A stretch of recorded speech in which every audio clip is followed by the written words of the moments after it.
She arrived early to register for class. This frothy little thing, squeezed tight into bamboo and lycra, blowing into my Sunday session with the first snap of spring. New to yoga, clearly a stranger to self-discipline, with her chatting and chirruping and lack of condition. Her needs were obvious: containment, order, flexibility, strength. But when she gave me her name, I buckled.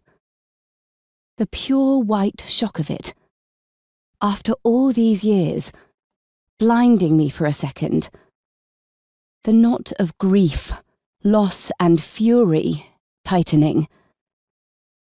"I'm sorry, Howlett, did you say?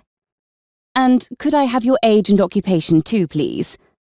"Yes, Howlett. Valerie Howlett. Arts Administrator. Age 38. That's the one." The room listed, but I clung on, steadied myself, took down her details.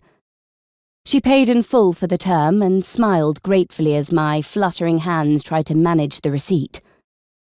She settled on her mat, and I studied her, noting the round shoulders and thick ankles, the curved back.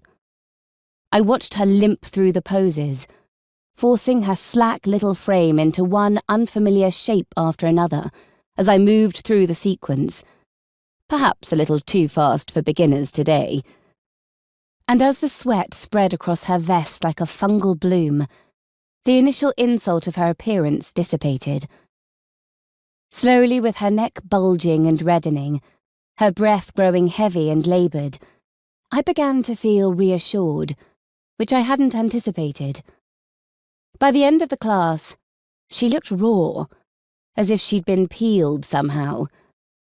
And as I watched her struggling to put her shoes on, I sensed the unrolling of opportunity, like a thick red carpet in front of me. Of course, I thought. Why not? Let me spell it out for you, Max. Let's put you firmly in the loop. That Valerie had no idea who I was or where I'd been positioned in your life did not surprise me. You shored up your privacy with fervour, jealously guarding those who had access to you, and cruel and unjust though it was, after nearly 4 years at your side, I too was rendered anonymous.